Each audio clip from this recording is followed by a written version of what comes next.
વિદ્યાર્થી મિત્રો, આપેલી રકમને વાંચીએ. વર્ગમાં 20 છોકરાઓ અને 40 છોકરીઓ છે. છોકરાઓની કુલ સંખ્યા અને છોકરીઓની કુલ સંખ્યાનો ગુણોત્તર કેટલો હશે? હવે જ્યારે પણ આપણે ગુણોત્તરના દાખલા કરવાના હોય ત્યારે આપણને જે પૂછેલું છે એ મુજબ જ આપણે ગોઠવીશું. સૌથી પહેલાં આપણને છોકરાઓની કુલ સંખ્યા પૂછેલી છે અને ત્યારબાદ છોકરીઓની કુલ સંખ્યા પૂછેલી છે.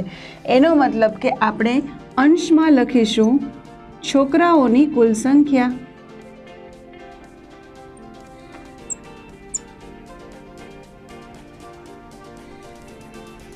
અને છેદમાં લખીશું છોકરીઓની કુલ સંખ્યા.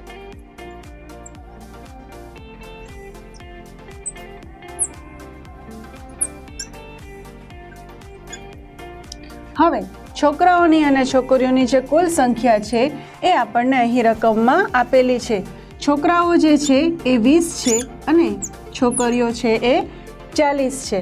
તો 20 અને 40 આ બંને વચ્ચે છેદ ઉડે છે કે નહીં એ આપણે ચેક કરીશું.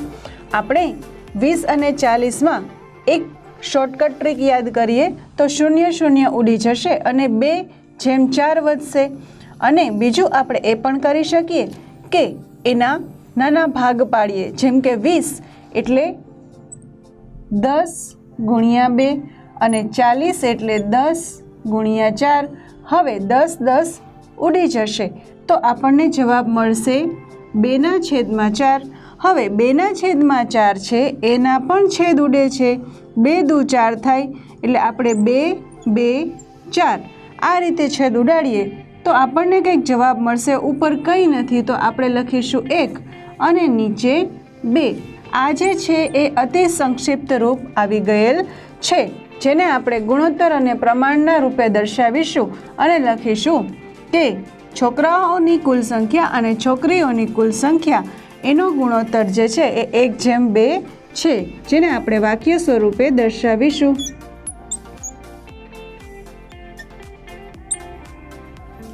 છોકરાઓની કુલ સંખ્યા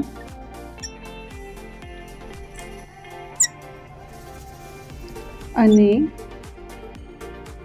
છોકરીઓની કુલ સંખ્યા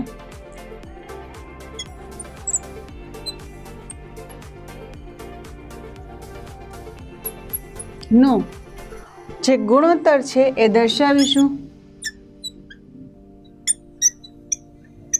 બરાબર આપણને 1/2 મળેલું છે, જેને આપણે ગુણોત્તરની રીતે દર્શાવીએ તો 1/2 છે. આ રીતે આપણે ખૂબ સરળતાથી ગુણોત્તર શોધી શકીએ. વિદ્યાર્થી મિત્રો, અહીં આપણે એક બીજી રકમ જોઈએ. આ રકમમાં છે રવિ 1 કલાકમાં 6 કિલોમીટર જ્યારે રોશન 1 કલાકમાં 4 કિલોમીટર જેટલું અંતર કાપે છે.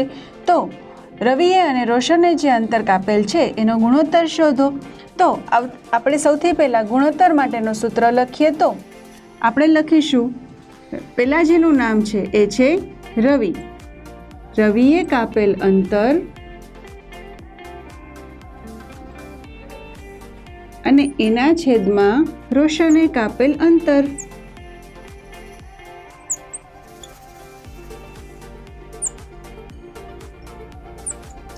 હવે રવિએ અને રોશને જે અંતર કાપેલું છે એ બંનેના એકમ સરખા છે કે નહીં એ આપણે જોઈશું. તો બંનેમાં કિલોમીટર જ લખેલું છે. તો આપણે આ જે અંતર છે એને અંશ અને છેદ સ્વરૂપે દર્શાવીશું.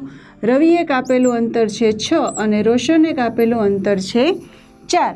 હવે 6 અને 4 આના આપણે છેદ ઉડાડી એને સંક્ષિપ્ત રૂપ આપવાનું છે. 6 અને 4 માટે આપણે એવું કરી શકીએ કે 2 ગુણ્યા 2 અને 3 ગુણ્યા 2.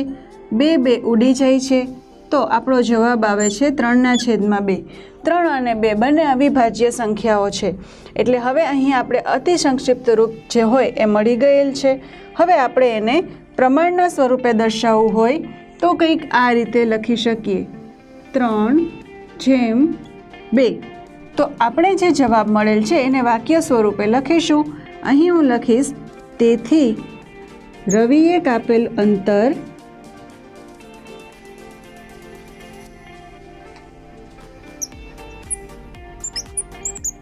અને રોશને કાપેલ અંતરનો